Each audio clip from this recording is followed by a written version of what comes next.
Discernment is is a big one I speak to because there's so much on offer and more because more people are offering things, are doing trainings and facilitating healing work, and it's beautiful.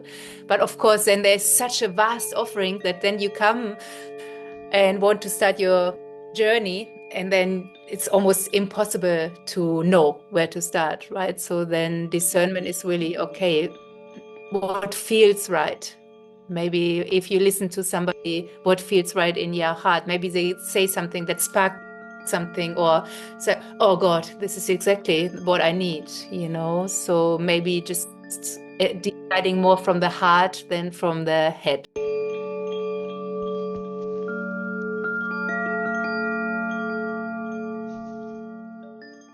Warmest welcome to my dear, dear friend Hamaima, the much loved and revered medicine woman, New Earth Guide, who tirelessly works around the globe facilitating healing circles, steeped in shamanic ritual and spiritual wisdom, while also teaching spirit yoga and creating divine music. You are quite something, Hamaima. You really are. No.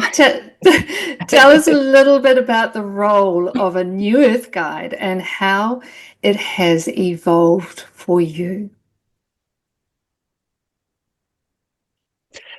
Oh, a big question to start with straight away. It's interesting because I thought about what I talked to you about, and if you would ask me about my journey, that's often the case. You are asked about the journey and the New Earth interest, and calling myself a New Earth guide that came maybe 4 years ago when I discovered Dolores Cannon and her teachings, and I know you also know them very well.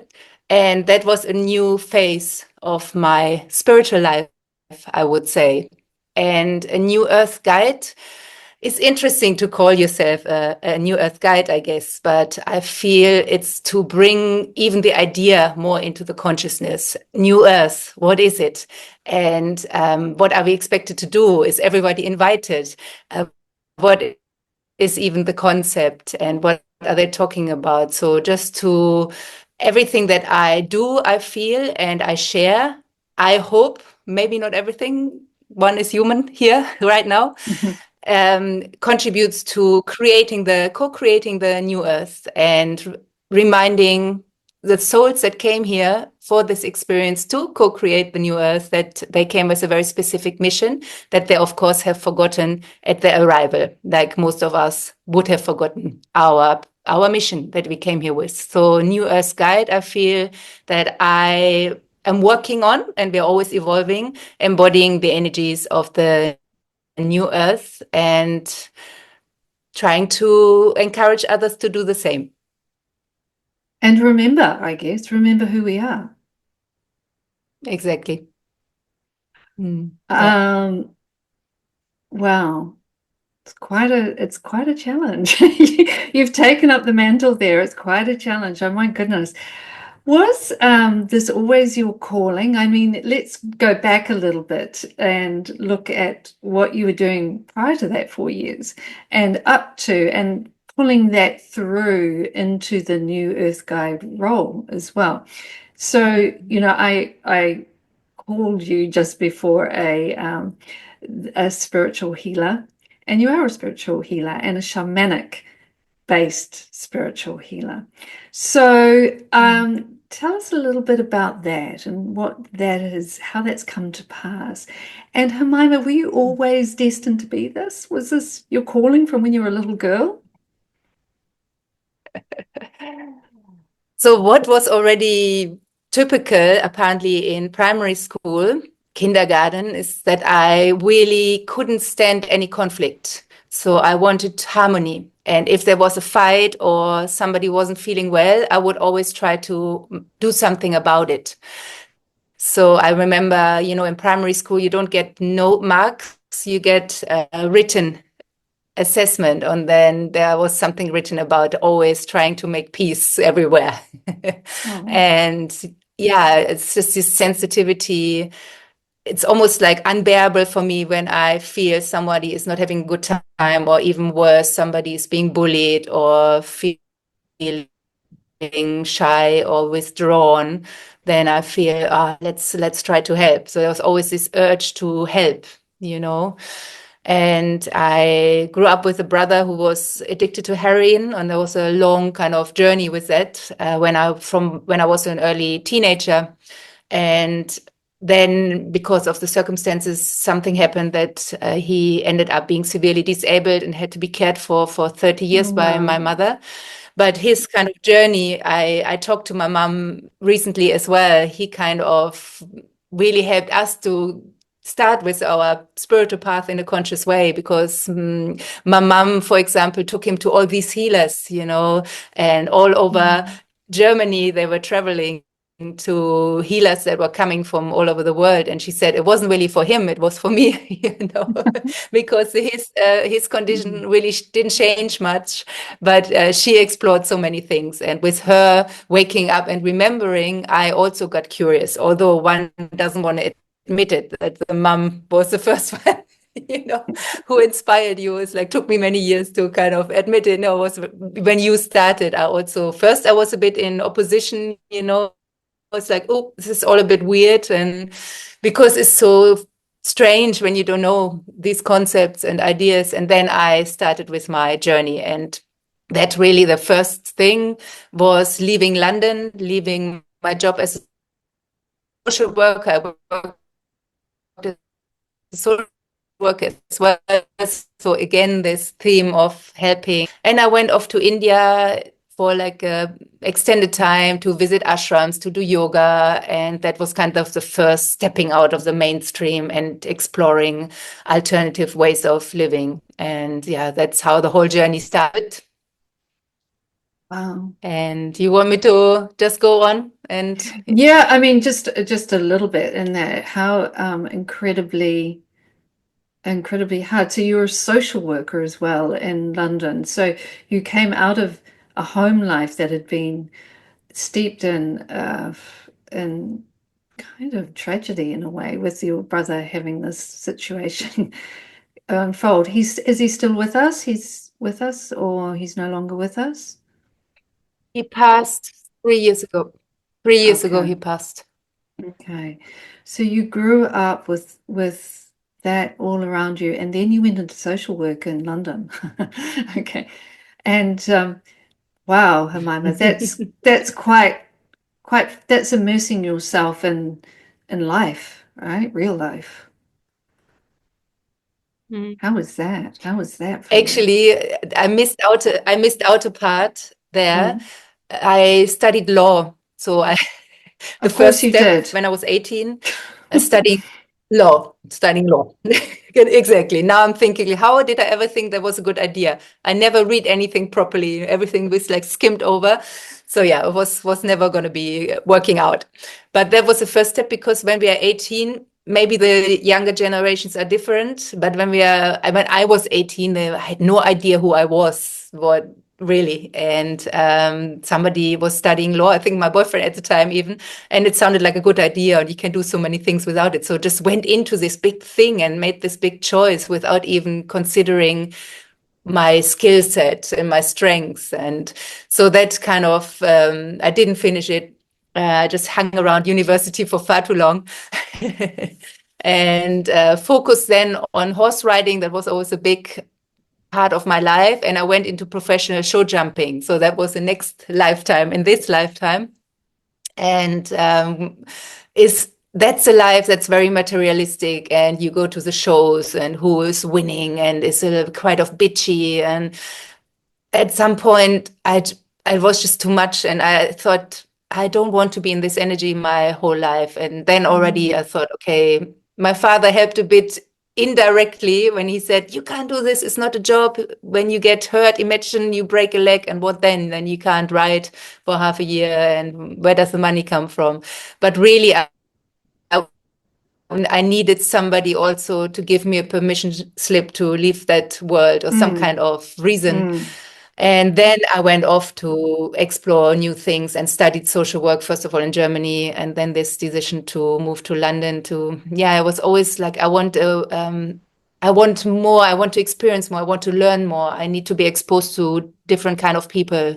The people in my town, they were not so open to anything new or different. So that was when this whole journey started to explore, moving to London and, you know, coming from a farm in the countryside of Germany, and then suddenly I find myself in London. It's like, wow, this is exciting, and everything that came with it, of course, you know, the Of clubs and course. Of course. the partying and all of that, what one does, or not everyone, but yeah. Most of And us. then most of us, especially Yeah. our kind of generation, is I Mm, feel mm, we mm, did that the rave scene, you know, that was kind of the thing. yeah. And it's also Yeah. contributed very much to the expansion of consciousness. Of course, it was a big shift in consciousness. You know, yeah, I'm very grateful also for this time. Mm, Until then, it was not fun anymore, and it was just really too much. And it was only around getting high and numbing myself from the work that I was doing, because it was very challenging social work in London in the care system. You can imagine. So we work really. ah, There were so many challenging scenarios and heartbreaking scenarios that you can't even imagine I had to deal with. And also that was exciting at the start, but then it felt a bit like playing with fire. Who am I to try to make a difference with all the bureaucracy, not enough time to spend with the young people? And it was at some point I was almost burned out. Just before that, I felt it, and then came this idea to go to India. So this was this big, you know, we need to sometimes be on our knees and hit rock bottom. You know that too. yeah. We had Yeah. conversations about it, Yeah. and then to really see this is not how I want to live my life. Something needs to change. And so I went off to India, and things changed significantly from then. Although coming back to London after 9 months was pulling me back into the scene with the drugs and so on. But sometimes we also get tested again, don't we? It's like, okay, so how much have you changed? How stable are you in this new you that you are creating and exploring? And so very soon I left that again. And it always sounds, when you summarize your life, it's like, oh yeah, it was easy, and you knew from the start you're gonna Mm, be a mm, spiritual healer, yeah. but it was a lot of back and forth, and now we're trying this. And when I came back from this trip to India, I tried to with my husband. There, in the meantime, there was this beautiful man, and we opened a school for girls who struggle in mainstream education in London, and had this Wow. really idealistic kind of ideas. And there was yoga and one-on-one support and acupuncture, and it was a beautiful concept. But it didn't work out due to many different reasons. And then that brought me in another place where I thought, oh, I failed. You know, I failed. I put on this big project. We lost a lot of money. I failed the teachers we employed. I failed the girls that came to the school. It was only maybe 6 months we did it, if at all. Then somebody else took it over. But yeah, and then was another moment of, oh God, what do I want to do? I don't know anymore what I'm here for, you know. I don't want to do Mm, social work. What else are you good at? I have no idea. I have no idea. I don't know. And then slowly, or maybe fast, you know, Kundalini Yoga, you also teach it. I Kundalini do. Yoga found me, and that catapulted me, like that put me on this path of, okay, discipline, purity, you know, no alcohol, no drugs. You really, you know, all this. You get up early, you do your sadhana, and Mm, I was really few years doing nothing else and just fully immersing myself and clearing my whole subconscious, you know, releasing blocks, and my body, purifying my body. And I'm so glad I found this practice, because it really reset everything. It reset my entire being, before I then discovered plant medicines, you know. So I'm very glad that I had this space and these tools and practices to ground myself, to have an experience without yeah. substances, which you can have with Kundalini Yoga easily. And then to know, okay, so I have this always as my skill set. And then I embarked on the journey of discovering plant medicines in Peru, etc. So that is kind of, in a bigger nutshell, Wow. what happened. That's quite a curve. But what I love about that, Hamaima, it is so, you know, you you're an achiever, but you didn't achieve everything. It didn't all go peachy the whole way. It didn't go in a particular kind of way. And life is like this. And I really, there's sometimes there's nothing worse than kind of meeting someone who just knew what they wanted to do and does it. And you think, oh my God, I would love to be that person. My life's not been like that.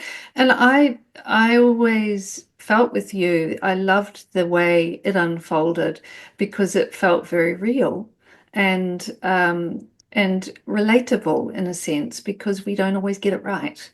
We fall off and then we have to get back on. We have to find another way and we have to pick ourselves up and keep going. And you have a lot of fortitude in you to keep going. That is who you are.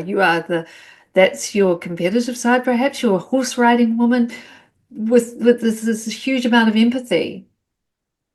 If you had been a lawyer, you'd be an amazing lawyer. I know you would be because of your empathy. Maybe that doesn't work with law. I don't know. But I think it's a very interesting path and the dedication that you've put to it. I mean, it's been how many years now? How many years have you been traveling the world and helping people? How I would long has say it been?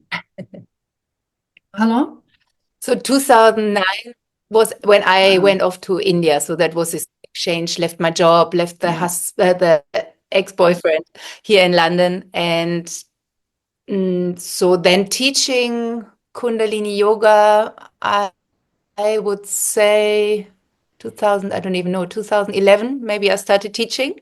Hmm. And I was lucky that my beautiful husband supported me fully and said, okay, just focus on the teaching. Don't worry about having another job. And even if it doesn't bring much money, because we know how it is when you start, you rent a village hall or community hall here in Yeah. London. One person Mm. comes, next week two, then nobody. And he said, just focus on it and make it work. And I support you. And I'm so grateful still for that because it meant that very quickly I was teaching at big studios in London because I had I could focus only on this. And Right. it was really beautiful. So teaching retreats very early on, Kundalini yoga retreats, and a lot of people coming through.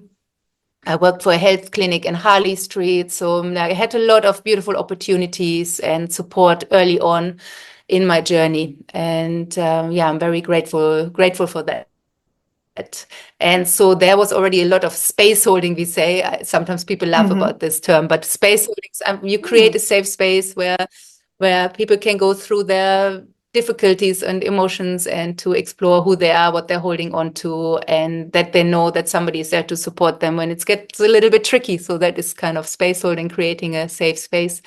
And I feel like I've been doing that. Yeah, now it's 2025, isn't it? So I've been Yep. doing it all these years in different settings, in a different way. I actually don't teach yoga anymore. It's kind of, we have it at our retreats, but it's usually somebody else teaching it. And it's also interesting because I always was so fanatic with Kundalini yoga. I could never imagine I wouldn't teach it. But, we change, don't we?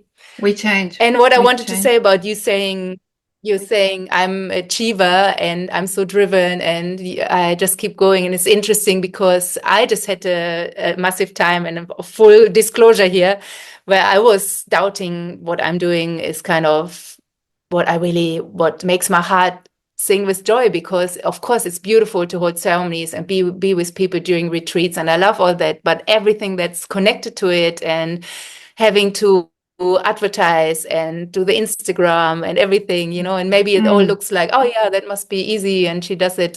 But it's also stress, I'm sorry, like I call myself a New Earth guide.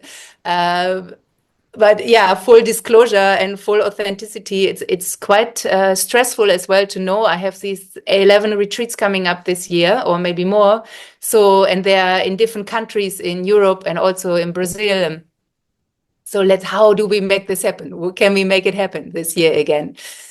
Again, And this that is just is a it. lot Yeah. on my mind always, and if I really, if I'm really authentically walking the talk, then I would say, okay, hang on a minute. It's probably not my highest excitement to do all these things to get people to come to the retreats and to the ceremonies. So if I'm not in my highest excitement, then usually, according to Bashar, According to it's not Bashar. really what you're meant to be doing, right? Yeah.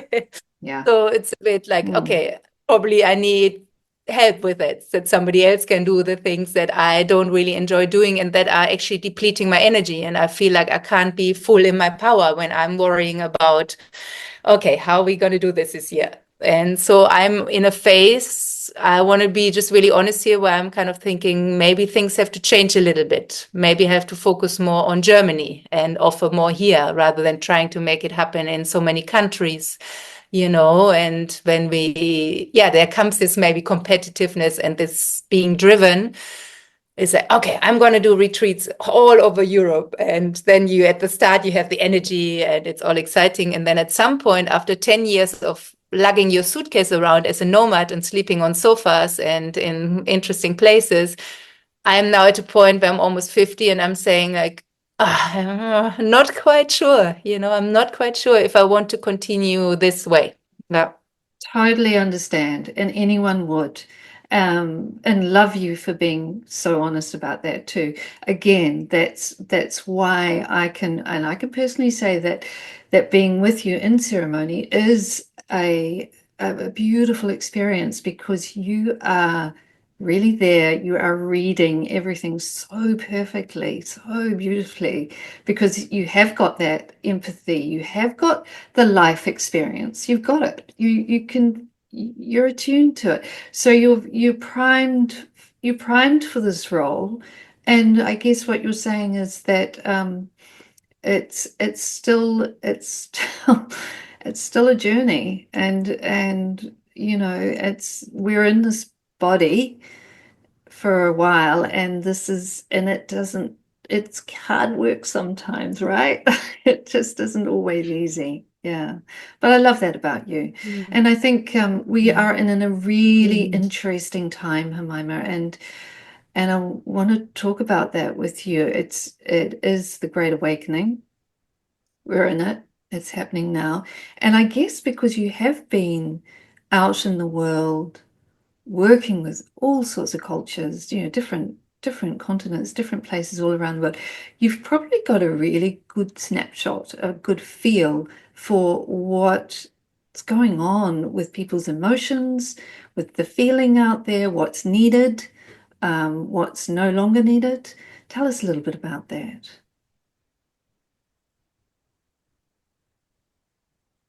Yeah, that's also interesting. I have spent all my winters in Guatemala at Lake Atitlan, and Lake Atitlan is a vortex. There's a huge amount of energy that comes together there, and it's a place for transformation. So when you come there, everything comes up. It's like a Triggerfest capital. The Keith Wilson, one of my teachers who passed away now, would call it Triggerfest capital. So you get triggered by everything, and that's how it's meant to, because it's like it's a cauldron where or your diamond is being polished, and there are many vortexes on the planet. So, for example, Glastonbury, where I spent a lot of time in England, also, and when you go to these places, comes in as well, the shadow, but you feel a little bit more already like we have entered the new earth. The new earth is here. There are more people who are like-minded. It's reflected in the shops and what's going on in vegan restaurants and how people dress and the offerings there and the events. So, and when you hang around, or I was spending a lot of time at vortexes, then sometimes I forget how most of the world is still living. Most people in like cities are living their lives. So now I spend time in Berlin, 2 months or so.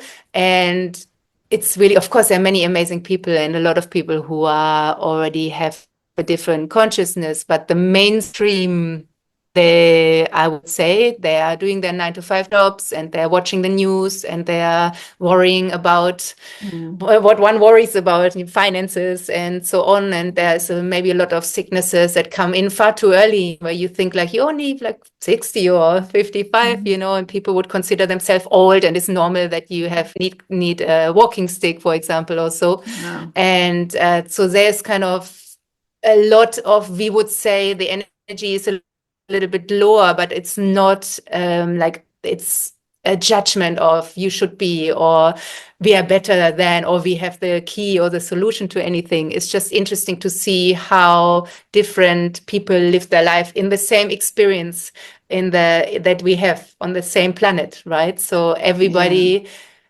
of course, there are wars going on, and we all know about that. But there are some people who would bombard themselves with news all day long and watch everything a bit and read everything, and they're in it. That's their reality. They feel threatened, they are scared, maybe it's Mm. happening here, maybe we have a Mm. third world war soon, and that's their reality because they're constantly thinking about it, talking about it. And we live in the same kind of physical realm, maybe, but energetically, it's totally different, because if you don't consume this news and consume all the information about it, and you focus more on nature and how can we support each other, how can we bring new ideas to people who are open to change a little bit, then there's a totally different experience. In the same, Yeah. even here, the neighbor who I can hear snoring through the wall has a totally different experience than I have. And Yeah. this is exciting in a way, but it's also heartbreaking because there's so much suffering as well that we are aware of. And um, that's why I always think, like, let's see, take the eagle perspective and see can we really remove ourselves from this 3D thinking, the being in the limited human self. And if we look at it all from a higher perspective, from a eagle perspective, then we can maybe grasp it a little bit more. But the energy is very, like, as well, there's a lot of Yeah. fear. Yeah. There's a lot of Yeah. fear in a lot of people, and they choose fear over love, over and Yeah. over. And that's why they have a fear-based experience, or choose love and start with little moments where it doesn't Mm. have big consequences, maybe. So just to safely just choosing love rather than doing this big kind of decision where you leave your whole life and leave everything and head off to Guatemala, to Lake Atitlan, right?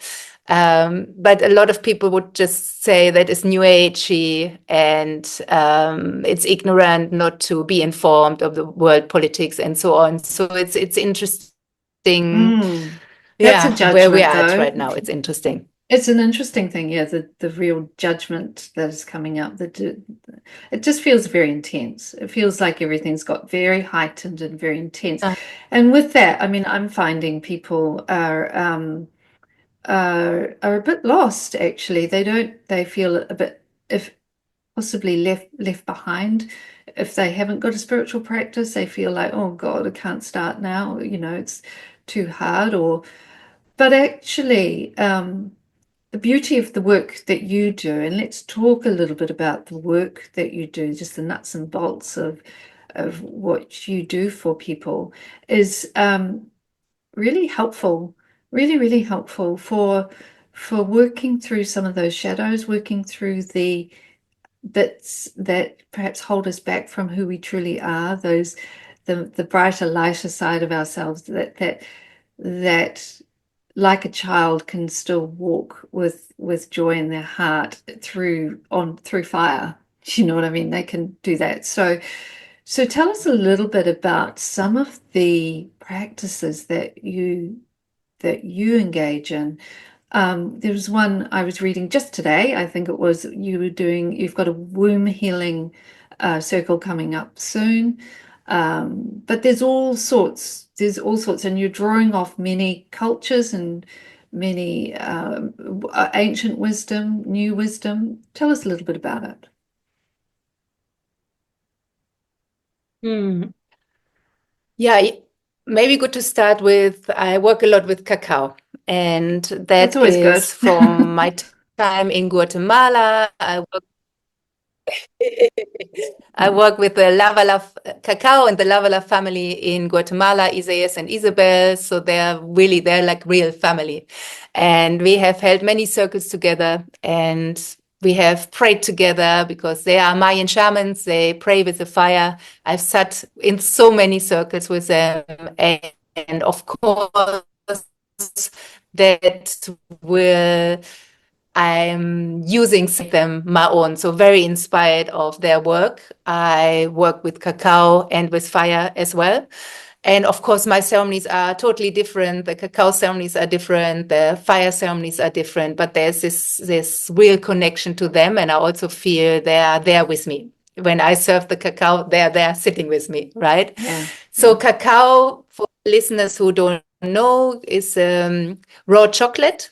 So this comes from the ocean, because at Lake Atitlan the altitude is too high, so they source it there. They have land there, and they produce it themselves. It's like hand selected, and then it's roasted, and it's made into a paste, and it's considered a master plant teacher. So they call cacao Ish cacao. Ish cacao. So Ish is one of the Mayan signs, and that represents Mother Earth, the jaguar, the witches. So, it's like a very feminine spirit. And we work with cacao, and especially in these times, cacao has had a big renaissance. It's like a revival. It's Absolutely. coming everywhere. Is cacao because it's opens the heart. It literally opens the heart. We call it the heart medicine. It helps to release serotonin. We have drunk many cups of cacao together, and Yes. what it does, it grounds us, it brings us into our hearts. And when one is in the heart rather than the head, so the head would choose fear, right? So it's like, worrying, and like, how can we make this work? And am I going to be safe? And is the family going to be okay? It's like all here in the head. When we move into our heart, it's like we can trust. We know the support is there. We can relax. We can arrive, because a lot of people these times are not in their bodies. Arrive and know that nature, the earth will always hold us, right? And then when we sit in a beautiful circle with like-minded souls who also open their hearts, and we feel safe, we feel, oh, I'm not alone, because also many people feel they're alone, they're isolated, right? So when we create these circles, we drink cacao, we sing together, singing like the body is the most amazing instrument that we have. So let's all sing. I can't sing. I was told when I was 7, shut up in the choir. You sound terrible. I haven't sung since. It's like, doesn't matter. You sing because you speak, so you can sing. And it doesn't matter how you sound. Just sing and enjoy the vibration in your body. And then suddenly people are surprised what comes out, how beautiful it sounds, and how we are together creating this sound vibration. So that's a big one. Singing together. Praying together. Prayer, when I mention it to people, so we will have a prayer circle. Oh, no, God, no, I don't do that. Or I really don't want to have anything religious because I had such bad experiences, or I was brought up very strictly in a Catholic way, for example. It's like, no, we pray, we talk to spirit. That's what prayer is. We speak to spirit, especially fire represents spirit. So it's beautiful to do it with the fire, but also a candle is a fire. And then we speak, and you can speak to your higher self. You speak to your higher. I release now with gratitude. Gratitude is a big one, and teaching people to pray again, to pray and to not hold back. Just what is on your heart, express it. Because if it's something, I had people shout, scream at the fire, and throw the offerings at the fire because they had so much anger or pain that needed to come out. And the fire, we know, transforms everything, and it's the only element that can't be polluted. So it's really beautiful to say there's a fire, and the fire is the ear of God. That's what the Mayans say, and the ear of God, and there's no judgment. Whatever it is, whatever story, whatever you feel so guilty and ashamed of that you have done, shared with the fire. And with us, we're sitting there lovingly witnessing. And people have shared things where you feel, I've been a social worker in London, and I had people have shared really deep stuff with the fire, shocking things as well, in front of a group of people that they don't know, because they know I'm safe, I won't be judged here, and I need to express it. I need to express how I feel with it because it's eating me up from the inside. Mm. So yeah, prayer, singing, dancing, moving, of course, moving always shifts energy. Drinking beautiful cacao. What else do we do? Voice activation. So we really teach also to use your voice and to write songs. What else? The rituals with the water, water blessings. We have one where you meet the green men, you go out in nature Oh, and commune, and yeah. beautiful. Actually Which forgot about it, and then somebody reminded me the other day. Remember when we were in Oxford somewhere and you told us to find the green man in the forest? Oh yeah, I have to do that again. I Yeah, love so that. I love that you do that, that you go into these places and you vibrate with the resonance of the place as well. With the Green Man was there, that is part of their culture. That is so you have that beautiful kind of flexibility and way of integrating with where you are, who you're with, and drawing off what is there in that space and in that moment. And you're beautiful at that, rather than just has to be one way, same way every way. I love that evolving organic way that you work with the different cultures. And in a way, that's always been what you've done. From what I understand, I mean, we talked back years ago. You would go and sit with wisdom keepers, the great teachers. I don't know how did you get to them? How did you gain access there? How did that work? just have to hang around long enough. Pick me. Um, yeah, yeah, Yeah, yeah. yeah. One of them, one of them in New Zealand, Matua. Tour. So Yeah, he was actually staying at the place where I attended a retreat when I just moved to New Zealand, and he was part of the retreat that was offered there, and we became friends. And they're also people, right? And yeah, we put them yeah, on pedestals, of course, but they are people, and it's really, we can have a giggle with them. If you haven't met Isa years, but we have a lot of giggles, for example, the Mayan shaman and lovely. Isabel, and it's like they're really teachers with deep knowledge, and they share all over the world, and then we can go and we still laughs about the vegan sausage that we had here in Berlin, for example, so Yeah, it's yeah. yeah, yeah. And I guess when you are open and you are curious and there's something that resonates with you, one tradition, for example, yeah, one other tribe that I'm close to, then I just did everything I could to see them as often as possible, attend ceremonies, support their ceremonies, even half moved to Berlin to be able to learn more about what they do, because the organizers for them lives here. And yeah, so it's kind of over the years, as I said, you spend enough time and you do a good job, and they notice that the reverence or the commitment you have to the path, and it's like, okay, so you get close, and it doesn't happen overnight. It's also a lot of input goes in, and traveling around, meeting them somewhere, and Neo-shamanic movement. What is so that? Tell me what that is. neo-shamanic movement. Yes, So it's an interesting one, and I feel it's almost like a minefield sometimes, sure. and there's a Mm. lot of the indigenous tribes. They say that it's a cultural appropriation. So we Ah, appropriate their ways, and we wear their clothes, and we use their ways in ceremonies. So there are some tribes that don't like that at all. They uh-huh. feel it's probably, yeah, a little bit offensive that we feel we can sit there and serve different medicines under kind of their tradition. So what I feel is that if we go and study with them what they offer, what they share with us, and if we kind of have their blessing, and so yeah, so neo-shamanism, I feel good way of looking at it is it's like, okay, I got inspiration from this tribe and that tribe, and I this is what came through spirit for me, inspired by these tribes.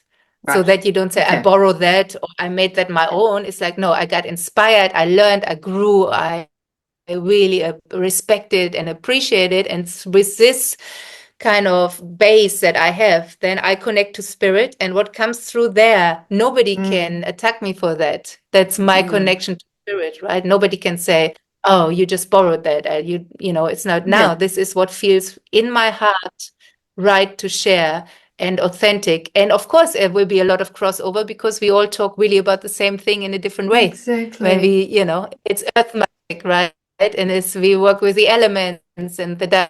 directions, Yeah. and they're always the same. But yeah, so that's what I feel about that. Yeah. Yeah, it's interesting you say that. You've again, you've had quite a snapshot of different cultures and their indigenous wisdoms and their own beliefs from way back when. And you will have seen, I think, and correct me if I'm wrong, the commonalities shared right across the whole earth with this. You know, that there is such a thread that a golden thread almost that interconnects us all the different cultures. And as you say, they're saying the same thing, really, in their own beautiful, unique way. Yeah, yeah, beautiful. Yeah. Um, I just wanted to put that. Also, I remember it came to, I remember a long time ago we were talking about neo-shamanism, and it was under I think in the context of, I think you said something really wonderful, like this is the end of the guru, the time of the guru is gone, and to talk about a little bit about that, but what you were, I think, referring to was the traditional initiation from the other person, staying with one teaching, only looking at one teaching. Whereas we are in an age where we're talking about oneness, which is all encompassing, of course. And so the inner guru, if you like, the one within, is the one that we are now becoming more familiar with. Am I correct in that? Yeah. Mm. Yeah. Yeah, I feel we had the gurus, I would say, when did it all start? 60s, 70s, 80s, the Indian gurus, where there's a big kind of hype, right? And that was exactly what was needed for the time. Of course. That was what was needed for the exactly. So, and we both had a little bit of a glimpse of that with Kundalini Yoga, and it's very much also the Guru Chela, you know, teacher-student relationship, and then there was Yogi Bhajan, and although they teach you, you know, I'm here to show you your inner guru, but there's still quite it felt a bit hierarchical afterwards. It was. We now saw in many, all over, every guru, not every, but a lot of gurus fell off their pedestals. And often it was like because of abuse, right? Or kind of sexual behavior, or kind of that's kind of a predatory energy almost. And of course, it's shocking because you think, wow, this person who we listened to and put on the pedestal, and then that comes out. And it's really the biggest putting on us on pedestals. Like we will do something that will disappoint you so deeply that you can't do it anymore. That's in the kind of bigger picture perspective. And so, you know, slowly, everyone fell off the pedestal and said, oh, we are left with our own devices, really. But then we came to the whole, now it's the shamans, right? The shamans have kind of this role now, and also a big kind of everybody wants to do medicines and go to Peru and do, and this is my shaman, and now everybody is the shaman, that's the next thing. And also you hear a lot of difficult stories around that, shamans who abuse their power. And it's the same story again. If you put someone on a pedestal, they have a lot of wisdom, and they're also evolved in a way, of course, some more than others, but that doesn't mean there is not a human part. And we hearing all over again that also the same happens with the shamans as well. So it's no more secrets, right? I listened to Bashar yesterday again, no more secrets. All of this was hidden, and it was kind of happening maybe for a long time. All is coming to the surface, and no more secrets. All cards on the table. It's like, and if you know somebody is doing this and is taking advantage of their role or position of power, speak up and speak out loud. So it's no more secrets. It has to be all come to the light. And the time of the guru, where we do the guru worshipping, that is old energy, I feel. And we do the same with the shamans, the shaman worshipping as well. It's like, okay, we honor them for, thank you for all the hard work you did, all the wisdom, your ancestry.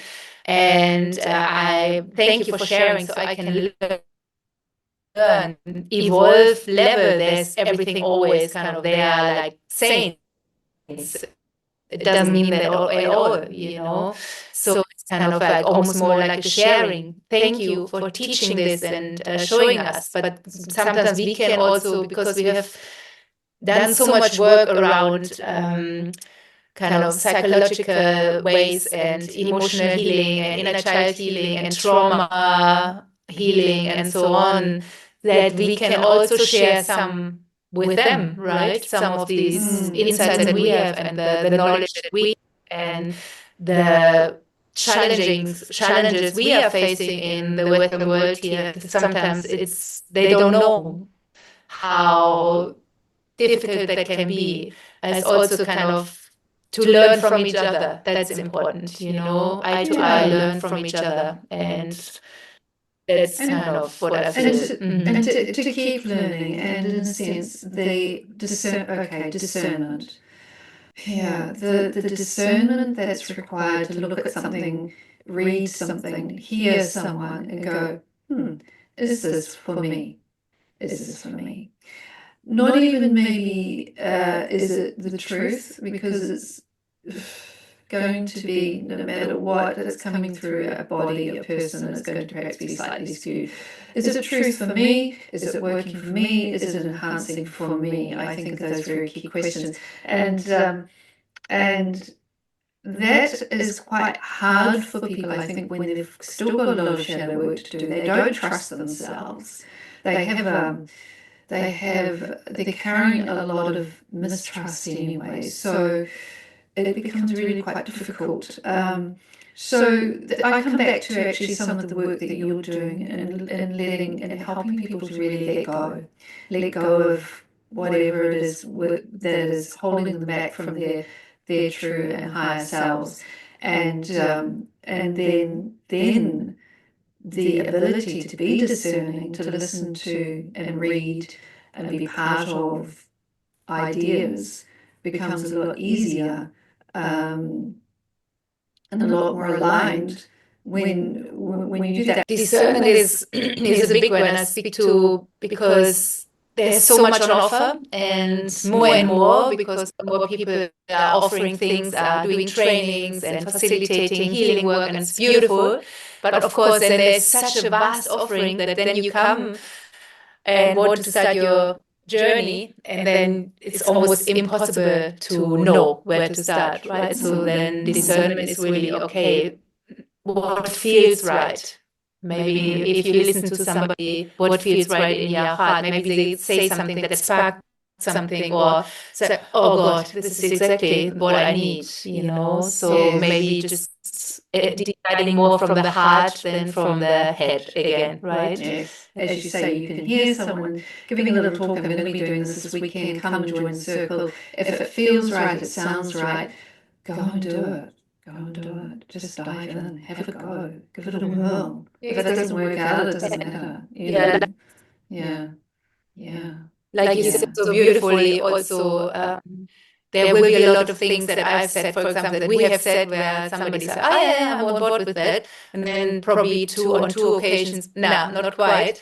But then it's okay, this didn't resonate, what they talked about. I just give that to Mother Earth. It doesn't matter. It doesn't mean the whole, I can't be on board with everything that they said, but it's like, okay, this didn't sit so well right now. I just leave that, give that to Mother Earth, and still can receive the other thing that we discussed. Yeah. Very true. Yeah, I totally do believe that. As you say, there's so much opportunity out there. One of the things that I do want to touch on is that you also are online. I know you love being in community, in the circle for real with everyone, all the bodies there, if you like. But your online ceremonies are amazing. I've done them. Some of the most memorable moments in my life have come from those online ceremonies that you've done. And, so it is a medium that still works. It works. Don't you think? Well, thank you. I love you because I haven't done any of them. I haven't done any online ceremonies for some time because with my lifestyle, it's sometimes hard to, Sure. I'm at a friend's flat, then I'm somewhere else. I don't know the Wi-Fi is going to be peace enough. So it's always a little bit hard for me to put something on. And it's really beautiful to hear that you had such a good experience with it. I still one-on-one online ceremonies. So it works, totally works, because we connect on a heart level. There's really this whole thinking, but she's in New Zealand and then having a healing from Berlin, but it's really the same thing as we would be in the same room. We connect, our energy connect, and of course it's nice to be there together, but it totally works. It totally works. Yeah. Works.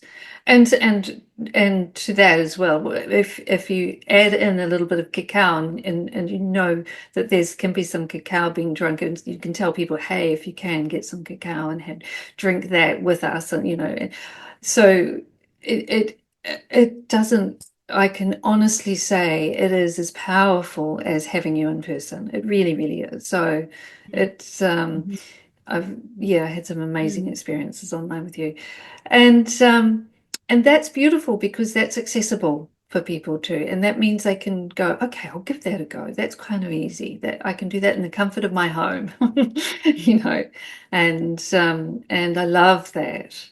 So we are in an amazing time. And you can leave an online ceremony easier than you leave one in person. So if it really doesn't work out, you can quietly. If it doesn't work out, you can just click and we're gone out of here. It's so true. Internet was bad. That is so true. That is so true. And that's great. Yeah. Another thing I want to talk to you about is, and you've touched on this, the voice and the resonance of sound and how important that is. To tell us a little bit about what happens in the, not so much the body, but the psyche with that raising of the sound within. I think it's just like the vibration of it, because the entire body vibrates, and that will also help to shake things up a bit.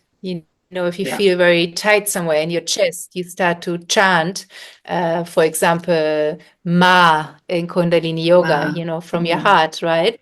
And then it will move energy, right? That maybe your heart has been closed for a long time, you have problems with your lung, there's grief, and the energies can't really quite flow through it. They are blocked, stagnant.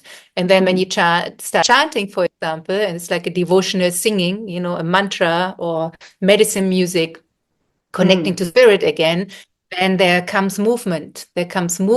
And you are creating this is a frequency, especially with songs and mantra that has been sung for thousands of years. It comes with this certain frequency of expansion and connection and heart opening. And then it's kind of like very quickly you will feel what it does for your heart, for your body. I feel, especially chanting continuously for like a few minutes, which is also difficult if Yes. you're not used to it, you know.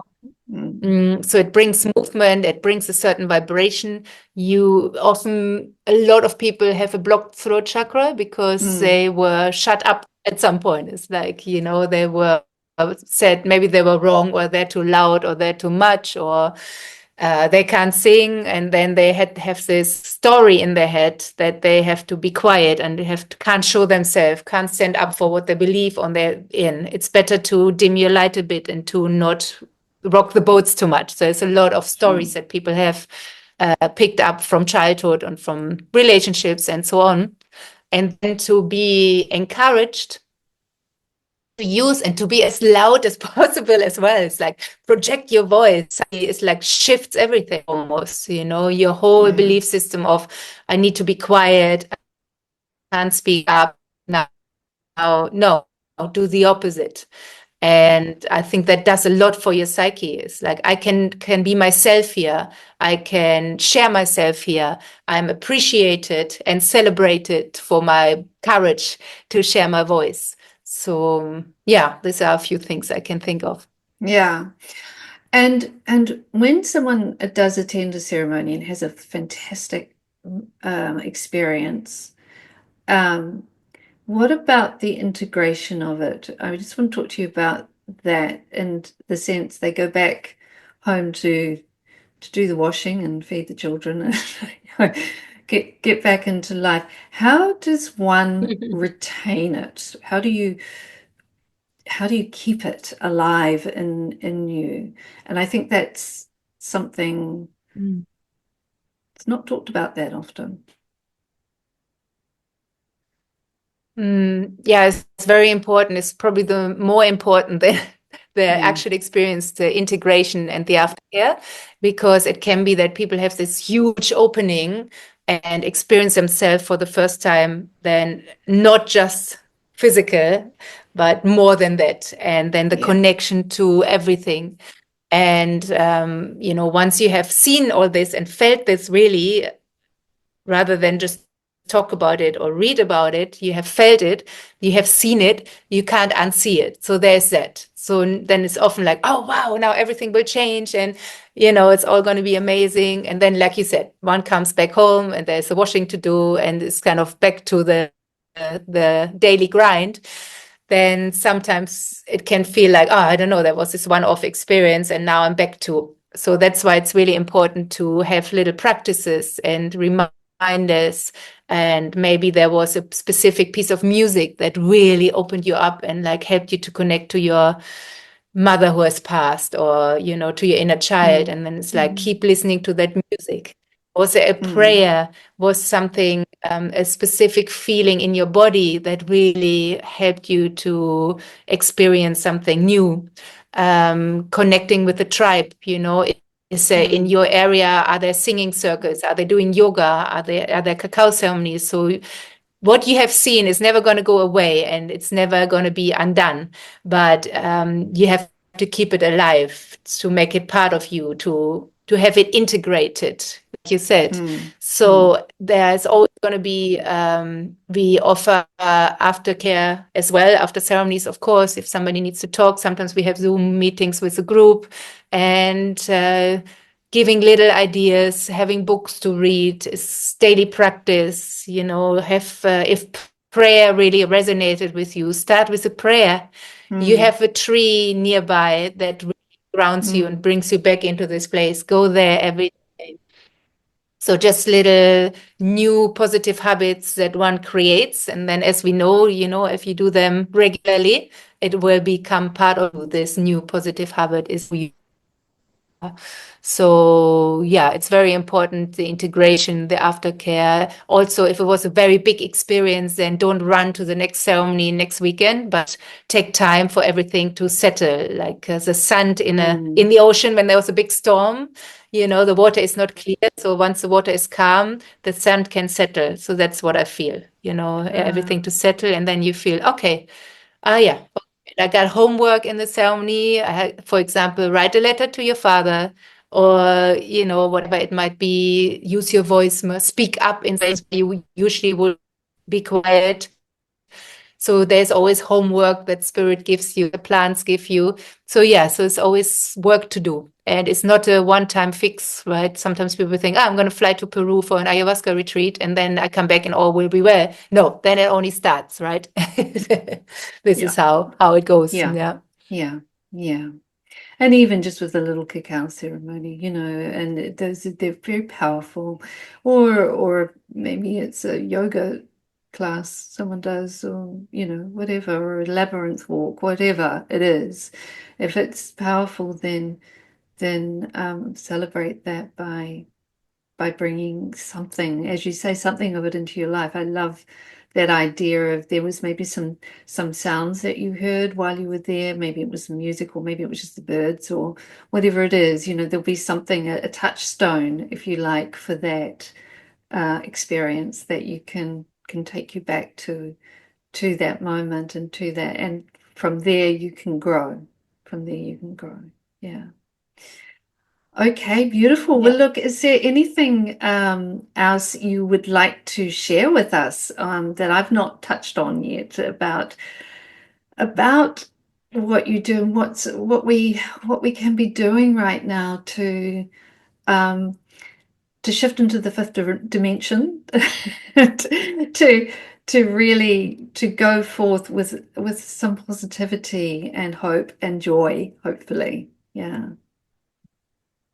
I would like to talk just briefly about Mission on Earth, although we Yes. discussed it and I said it's put on Oh, hold for a moment. We have created a wonderful website and network that's called Mission on Earth, and it is really to support the New Earth souls.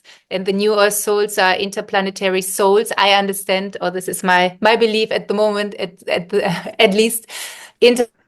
Interplanetary souls are souls that come from other galaxies, other stars, and they have done most of their learning off planet Earth, so in other places. And they come here also, you can say star seeds, volunteer souls, light worker souls, and they come here with a very specific mission to help this process of ascension. You mentioned the fifth dimension and higher. And they come here at this time, especially they've been coming for a long time, then more so after the Second World War. And then I feel now a lot of these souls are coming, and they are struggling often with being here in human bodies because they haven't got much experience with living as humans.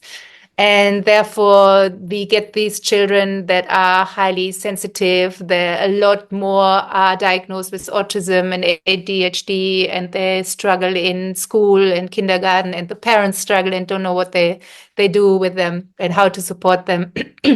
So with Mission on Earth, we're trying to support these younger generations and the parents, the star seeds, and to really offer, at the moment, we offer information and resources. We have guides that can work with them individually, and we will start again with online offerings that are usually free, some of them not, but to really be there as an anchor, to anchor in these new souls. And if anybody wants to get involved with Mission on Earth, we need a lot of support. It was getting a bit much for me. That's why we put it on hold. It's kind of the whole technology and organization that's involved with it was a little bit overwhelming for me. So yeah, we need support to get started again. So if anybody is interested. And yeah, to your question, it's always, there could be a very complicated answer. I feel choose love, right, over fear. This is what we all can do. We don't need to go off and write books and hold workshops and ceremonies. It's like, what is the best version you can be? and how can you have an impact on, first of all, it's really about you, what do you need to feel safe, to feel grounded, to feel relaxed, and then it will ripple out to your family, and you can have a sphere of influence. And if you can influence with being more in your heart and be connected and having a more positive outlook and vibrating on a higher frequency, then you will, of course, it will affect, it has a ripple effect, right? And you have your sphere of influence, and then it goes out like a snowball effect. So I feel choose love over fear. Start now, right? And observe yourself. When are you actually in fear-based thinking? It's more often than we would believe, right? So I just shared with you about my fears. And so it's kind of, okay, so what can I do? Be more conscious, be more present with what is going on and my behavior and what I am putting in. Right? It's clean and clear water, organic food if possible, what you're consuming, on your interacting, who are you meeting, what are the conversations, so how much toxicity is coming, and try not to do that. If you feel after a meeting with someone who totally exhausted, probably not a good person to hang out with, right? So it's like, of course, if they need support, it's a different story. But there are these toxic people that always kind of upload all their shit, sorry, excuse my French, and then you go and you're totally depleted because if you're an empath, like many of us New Earth souls are empath, of course. So then it's really not good for us, So, okay, so how can I keep this vessel as clean and clear as possible? I think that is what is important, nature, more time in nature where the air is cleaner. Yeah.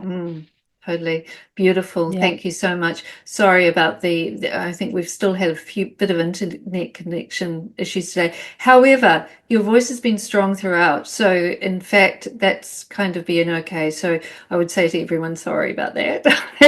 That's life. And maybe that's sun flares. That's sun flares for us at the moment. I'm just going to put it out there that it might be to do with something like that. Anyway, thank you, my darling, darling Hamaima. That's been amazing. And I will put all your information underneath where they can find you, where they can find Mission on Earth as well, which I can vouch for being a fantastic website for, oh gosh, I want some people from there on this too. It's an amazing resource. It really, really is. It's exciting. So thank you for creating it. It is superb, and it will go. It will keep going. It will. I promise. Yeah. Love you so much, and take care. Yeah. And thank you again. See you soon. See you back here soon with a better internet connection. Okay. Thank you so much for doing this, Susie. Thank you for all your commitment to your path, decades of studying and devotion and sharing, and also inspiring a lot of people. Thank you for doing this podcast and also being a New Earth guide yourself. And thank you for your friendship as well. And love you. Love you much so love. much. Love you.